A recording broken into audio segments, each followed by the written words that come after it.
Hello and नमस्कार। Love infinite channel पर आप सभी का हार्दिक स्वागत है। सोल टाइज के बारे में आज हम बात करेंगे कि सोल टाइज होती क्या है। सुना ही होगा आपने, सोल टाइज है, ठीक है। सोल कॉन्ट्रैक्ट भी सुना होगा। तो कॉन्ट्रैक्ट मतलब ठेका लेना ऐसे सामान्य भाषा में बोलते हैं ना कि हमने क्या ठेका ले रखा है। तो हाँ जी, ट्विन फ्लेम जर्नी में अगर आप हैं तो आपने तो ठेका ले ही रखा है। क्या, किस चीज का? अपने आप को तो अवेकन करना ही करना है, साथ ही साथ अपने डिवाइन मस्कुलाइन को भी अवेकन करते चले जाना है। और वो इनडायरेक्ट वे में होता है। कुछ लोग ये पूछते हैं कि मैडम आप तो ये कहते हैं कि ट्विन फ्लेम यानी कि डिवाइन मस्कुलाइन आपके हार्ट चक्र को बैलेंस करता है। मैंने कौन सी वीडियो में ऐसे कह दिया? ठीक है, पहले तो आप मुझे ये बताइए, कोई भी चक्रा आपका डिवाइन मस्कुलाइन आपको हील नहीं करेगा। आपके चक्रास आपके अपने ही अंदर, शरीर के अंदर के चक्रास को बैलेंस करेगा। डिवाइन मस्कुलाइन चाहेंगे तो वो चक्रा बैलेंसिंग कर सकते हैं, लेकिन हाँ, हार्ट टू हार्ट कनेक्शन रहता है तो आपकी जो स्पिरिचुअल अवेकनिंग होती है तो डेफिनेटली वहां पर भी असर होता है। ये नहीं होता कि आप यहाँ बैठे हैं, आप अपना चक्रा हीलिंग कर रहे हैं, उनकी हीलिंग हो गई। ठीक है। एक मिथ और मैं ये सोचती हूँ कि इतने मिथ्स आते कहाँ से हैं। 2-4 वीडियो तो मैंने मिथ्स की बनाई हैं, लेकिन मिथ्स हैं कि खत्म होने का नाम ही नहीं लेते। एक का बाद एक, एक के बाद एक, कोई कुछ कहते हैं, कोई कुछ कहते हैं। कंफ्यूज बिल्कुल मत रहिए। आप ये सोचिए कि आप भी एक सोल है, आपके पार्टनर भी एक सोल है, आपके जिसके साथ आप मैरिड हैं या कार्मिक बंधन में वो भी एक सोल है। सभी सोल हैं, सबके ऊपर से लेयर चढ़ी होती हैं। बस वो आपने लेयर्स आपने साफ नहीं करनी है। आपने अपने ऊपर जो जमी धूल है ना, अपनी सोल के ऊपर, अपने आत्मा के ऊपर जो भी गंदगी है, उसको आपका साफ करने का रिस्पॉन्सिबिलिटी है। बाकी रिस्पॉन्सिबिलिटी आपकी नहीं है, सबकी, कार्मिक लोगों की अपनी रिस्पॉन्सिबिलिटी है, टीएम की अपनी रिस्पॉन्सिबिलिटी है। तो सोल टाइज पर बात करेंगे तो स्पिरिचुअल जो कनेक्शन है ये आप दोनों के बीच में बना ही रहता है, आप दोनों इंडिविजुअल के बीच में। कई लोग कहते हैं मल्टीपल ट्विन फ्लेम होते हैं, तो भाई मल्टीपल होते हैं तो तो मैं इसके बारे में कुछ नहीं कमेंट कर सकती। अगर आपको ऐसा ही लगता है तो आपको मुबारक हो मल्टीपल ट्विन फ्लेम, और अगर मेरे लिए भी ला सकें और ट्विन फ्लेम तो ला दीजिएगा। मजाक कर रही हूँ। तो चलिए बात करते हैं कि मैनिफेस्टेशन वे के थ्रू आप इमोशनल वेलबींग तो है ही, उसके थ्रू आप अपनी पर्सनल ग्रोथ करते हैं कि नहीं। मैनिफेस्टेशन का भी मतलब मैं बताऊं तो कई बार वीडियो बनाते बनाते ही मैं कुछ और ही सोचने लग जाती हूँ। क्यों? क्योंकि मिथ्स इतने सारे दिमाग में घूमते हैं ना, जो भी शब्द बोलती हूँ उसका ना कोई एक मिथ आ जाता है कि मैडम इसका क्या मतलब है, उसका क्या मतलब है, ये हो गया तो वो हो गया, वो हो गया तो वो हो गया। आप सिर्फ ध्यान दीजिए कि मैं बोल क्या रही हूँ। अगर समझ आया तो ठीक है, नहीं समझ आया तो उसका खिचड़ी मत बनाइएगा। और अगर नहीं समझ में आया है तो फिर रहने दीजिए, जाने दीजिए, उसका कुछ का कुछ मतलब मत निकालिए।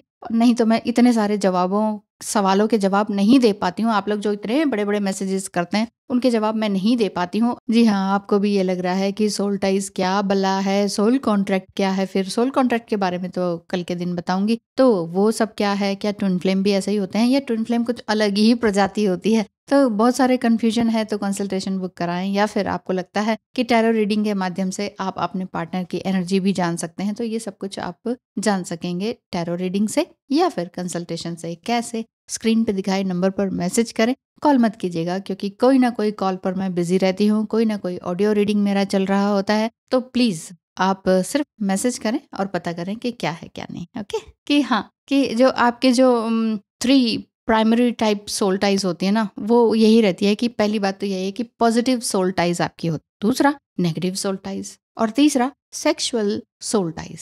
पॉजिटिव सोल टाइज क्या होती हैं, इसके बारे में बात करते हैं। वो तभी होती हैं जब दो व्यक्ति के बीच में एक हेल्दी, एक नर्चरिंग का एक भाव है, एक सपोर्टिव कनेक्शन है। वो कनेक्शन आपका किसी के भी साथ हो सकता है, सिर्फ ट्विन फ्लेम की बात नहीं कर रही, दो लोगों के बीच में। ठीक है। तो ये जो सोल टाई होता है ये आपकी अपनी ग्रोथ के लिए रहता है, अपने आप दोनों के बीच में हार्मनी लाने के लिए होता है, और आप दोनों ही उसमें इन्वॉल्व होते हैं, थ्राइव करते हैं, सर्वाइव करते हैं, देन थ्राइव करते हैं स्पिरिचुअल जर्नी में और खूबसूरती से आगे बढ़ने लगते हैं। मैरिड कपल भी आप हो सकते हैं, फ्रेंड्स भी हो सकते हैं सोल टाइज में, जो पॉजिटिव सोल टाइज है, और फ्रेंड्स या फैमिली मेंबर्स या स्पाउस भी हो सकते हैं। आपके अपने बच्चे भी हो सकते हैं जो कि आपको अपलिफ्ट करते हैं। ठीक है। दूसरा रहता है नेगेटिव सोल टाई। तो नेगेटिव सोल टाइज में क्या रहता है कि होता है कि दोनों का एक ये भी एक स्पिरिचुअल कनेक्शन होता है कोई दो लोगों के बीच में, लेकिन इसमें ना अनहेल्दी अटैचमेंट होती है, जिसके बारे में मैं बार बार बोलती ही हूँ कि इमोशनल अटैचमेंट से दूर रहें, यानी कि इमोशनली डिटैच हो जाएं। इसका मतलब भी आप लोग कुछ का कुछ निकाल लेते हैं, तो फिर मैं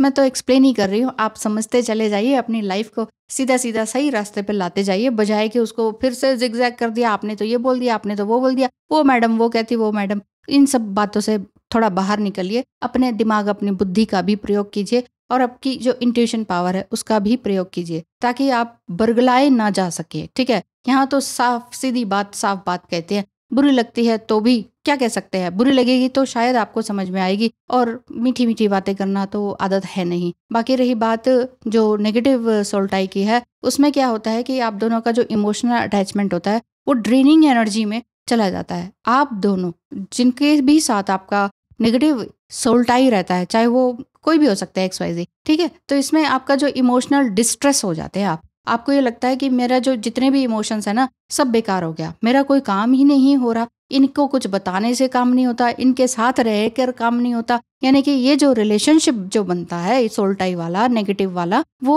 एक टॉक्सिक रिलेशनशिप में बदल जाता है। क्यों? क्योंकि आपका जो पास्ट लाइफ ट्रॉमास हैं उसको आप एक साथ लेकर आते हैं। तो कई बार कहते नहीं है कि हाँ, हमारी वाइफ या हमारा जो हस्बैंड है ये बिल्कुल ही कार्मिक है, ये तो हमने तो सोचा नहीं था, उन्होंने एक अपना कौन सा ये अपना जो रंग दिखाया, जो कहते हैं ना कि रंग बदल दिए बाद में, तो शुरू में तो कुछ और थे, कहा कुछ और था, बन कुछ और गए हैं, तो वो कार्मिक बंधन ही होता है कहीं ना कहीं। बाकी रही ऊपरी बात, जिसमें कि साइंटिफिक वे से आप ये कह सकते हैं कि इनको ये वाला डिसऑर्डर है, इनको ये डिसऑर्डर है, इनको ये डिसऑर्डर है। डिसऑर्डर्स की बात अलग चीज है, लेकिन आपके भी अंदर कुछ ना कुछ हो सकता है, क्योंकि हम सभी व्यक्ति हैं, मेरे अंदर भी कुछ ना कुछ प्रॉब्लम या डिसऑर्डर हो सकता है। लेकिन वही बात है कि आप अपनी पहली बात तो गलतियों को समझ लीजिए, कोई ना कोई अगर कुछ डिसऑर्डर है उसको समझ लीजिए और फिर उस पर वर्कआउट करना शुरू कीजिए। और अगर नहीं है तो सात्विक विधि से आप अपना चलते रहिए, स्पिरिचुअली हाई होते रहिए। बहुत ज़्यादा अगर समझ में आता है 5D 3D 4D और इन सब के मीनिंग्स डिकोड करने आते हैं, एंजल नंबर्स दिखते हैं, फिर तो अच्छी बात है, इसी काम में आगे बढ़िए, दूसरों की भी हेल्प कीजिए।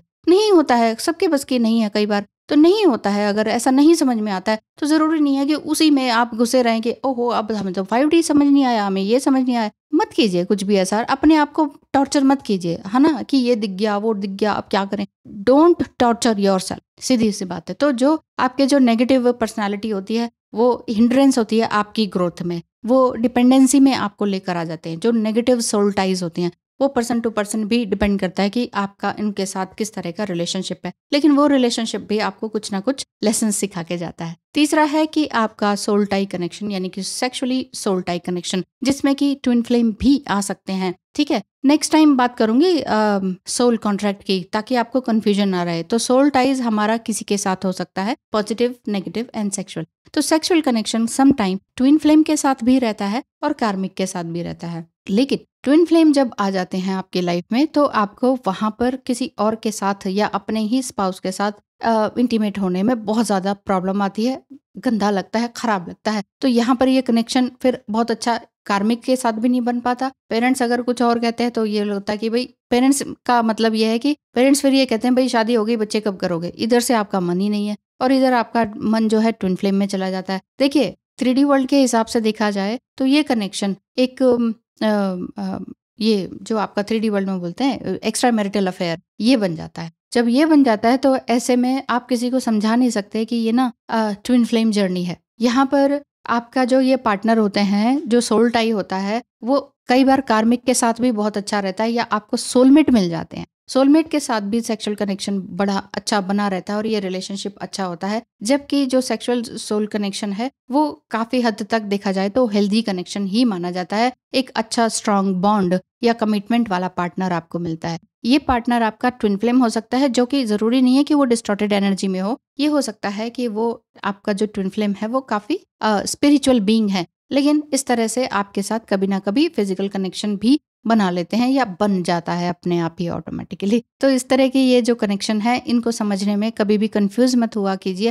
बेसिकली ये ध्यान दीजिए कि ये एक solo connection, solo spiritual connection है। आपकी अपनी सोलो स्पिरिचुअल जर्नी चल रही होती है, उनकी अपनी चल रही होती है। हमें लेकिन हमारी आंखों को और हमारे दिमाग को ये दिखाई देता है वो भी तो पर्सन है, हम भी पर्सन है। पर्सन मतलब या तो सेम जेंडर हो सकता है या अदर जेंडर में भी हो सकता है। देन बेसिकली जो मेजॉरिटी है वो है मेल फीमेल की, तो उसमें ये लगता है कि अरे अट्रैक्शन है। इसीलिए बहुत लोगों को अट्रैक्शन ही ट्विन फ्लेम होने का संकेत करता है। और जहां आपने बहुत ज्यादा मिथ्स इस तरह से फैले कि ये बहुत ही रोमांटिक कनेक्शन है, हमेशा ही रोमांटिसिज्म में पड़े रहते हैं, एक फेरी टेल वाली बात है, तो ये इस तरह की जर्नी नहीं है। अगर आपको लगता है कि अरे हम तो इस जर्नी में फंस गए, तो आप बाहर निकल सकते हैं। सिंपली आप अपना और कोई काम कीजिए और कहीं शादियां कीजिए, कुछ और कीजिए, बट ट्विन फ्लेम जर्नी में अगर आप आए हैं तो आप चूजन वन हैं और आपको ये सारी चीजें देखनी ही पड़ेंगी। कुछ लोग कहते हैं dark night of the soul से तो हमें डर लग रहा है, हमें बचा लो। मैं कैसे बचा सकती हूँ? Dark night of the soul से एक बार आपको तकलीफ मिली, डर क्यों लग रहा है? एक तकलीफ, एक dark night of the soul से आपने लेसन नहीं सीखा, इसीलिए सेकंड टाइम के dark night of the soul आने वाला है, या कुछ अंदर से घबराहट है तो और ज्यादा घबराहट हो रही है। कोई किसी को नहीं बचा सकता है इस दुनिया में, ठीक है? मैं ये कहूँगी हाँ जी तथास्तु, आप बच जाएंगे, आपका ये dark night of the soul skip हो जाएगा। क्यों स्किप हो जाएगा? और होना भी नहीं चाहिए। Dark night of the soul, separation time period, अकेलापन, आइसोलेशन, पूरी दुनिया से बिल्कुल अलग फेंक दिया जाता है। भगवान ऐसे कहते हैं जा जा वहां पे, अब कोई नहीं मिलेगा तुझे, अब निकल के दिखा यहाँ से। एक ऐसा गड्ढे में फेंक दिया जाता है जहाँ अंधेरा ही अंधेरा है। इसलिए इसे dark night of the soul कहते हैं। सोल मीन्स आपकी सोल बिल्कुल अंधेरे में, कोई रास्ता नहीं नजर आ रहा। वहीं से ही हमारी आत्मा जागृत होती है और कुछ नए रास्ते हम खुद से ही निकालते हैं। तो आने दीजिए, जो कुछ हो रहा है उसको एक्सेप्ट कीजिए। एक्सेप्ट नहीं करते हैं इसलिए घबराते हैं और इसीलिए आप लोग बहुत ज्यादा मैसेजेस करते हैं। तो प्लीज ध्यान रखिए अपना भी और थोड़ा मेरा भी। Thank you so much. ध्यान रखिए अपना। सोल टाइज हैं आप लोग, तो बने रहिए सोल में, सोल समझ के आगे बढ़ते रहिए।